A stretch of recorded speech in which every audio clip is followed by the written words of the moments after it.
Di akhir periode kepemimpinan Jokowi, Ketum Nasdem Surya Paloh mengakui bahwa hubungannya dengan Jokowi sudah berada di titik terendah. Kalau dibilang titik terendah sudah bagus, yang saya takutkan kalau sudah minus, sulit untuk diperbaiki. Begitu kata Surya Paloh dikutip melalui wawancara CNN Indonesia pada 10 Mei lalu. Surya Paloh mengaku berusaha menjaga hubungan dengan Presiden tetap terjaga setelah sikapnya mengkhianati teman-teman parpol pendukung pemerintah, terutama PDIP. Saya belum bertanya pada Mbak Mega, apakah Nasdem harus berhadapan dengan pemerintah?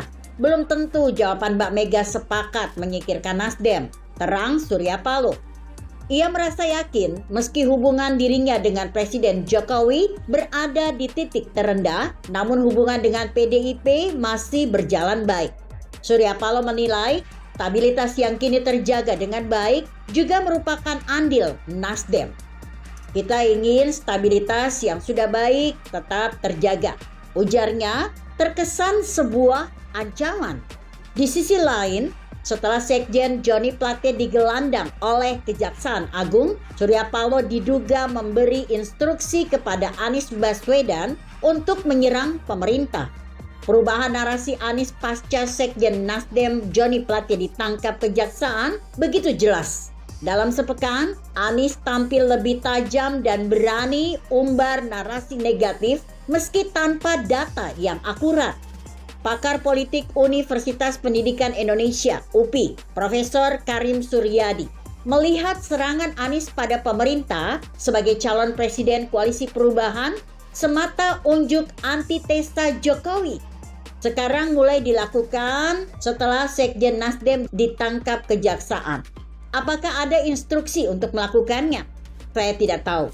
Ungkap Profesor Karim via CNN Indonesia pada 23 Mei lalu. Menurutnya, posisi Anies antitesa Jokowi sudah dimulai. Kedepan kita akan dihadapkan dua pilihan, pro perubahan atau pro keberlanjutan. Apapun wacana dan narasinya, kuncinya adalah fakta. Sehebat apapun serangan, tuduhan, kritik, dan klaim, jika tidak sesuai fakta akan kalah.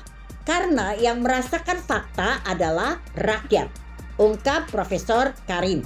Tidak hanya itu, serangan jaringan media grup milik Surya Paloh pada Jokowi makin agresif dan akan terus berlanjut.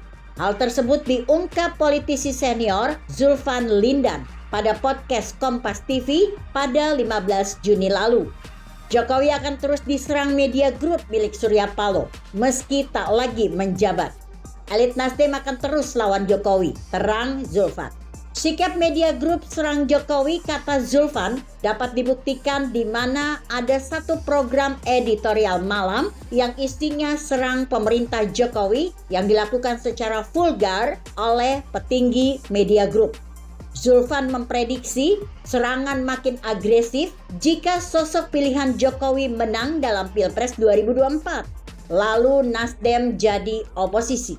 Elit Nasdem bukan lagi ribut soal antitesa, tapi bangun sikap permusuhan dengan Jokowi, ungkap Zulfan.